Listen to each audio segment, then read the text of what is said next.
او پوهیږم د مینې احتجاج مال راځي پوهیږم د مینې احتجاج مال راځي بس غږ به درته نه کوم ستا علاج مال راځي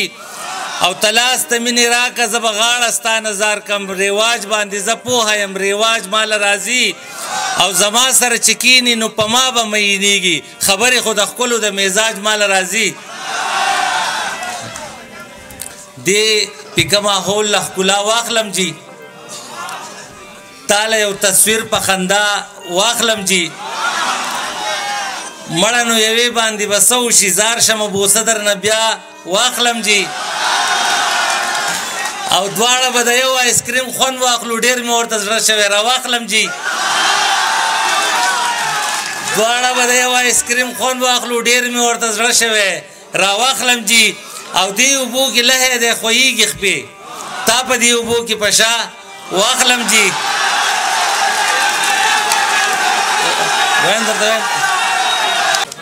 شي چې رامخ وارخطایي داسې غورځنګ ووهي لکه ناشنا سړی چې غلا وکړي یو رنګ ووهي ما ورله زړه نه نفرت لرې کو په مینه داسې لکه ریګمال چېرته په زوره څوک په زنګ ووهي او منزل ته که هر څو راته ګامونه درې څلور دي خو لاره کې یو شوي توپانونه درې څلور دي ما یو ایمان کامل نه کړو په دومره لوی ژوندون کې د بعضې خلکو ایمانونه درې څلور دي زنګون رامات کې او وهي راله ویښتو کې ګوتې زنګون رامات کې او وهي راله ویښتو کې ګوتې لکه افق وهي په تور سهار تیارو کې ګوتې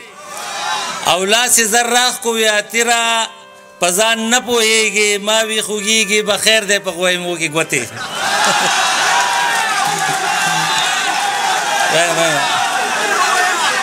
لاسې زر راخ کو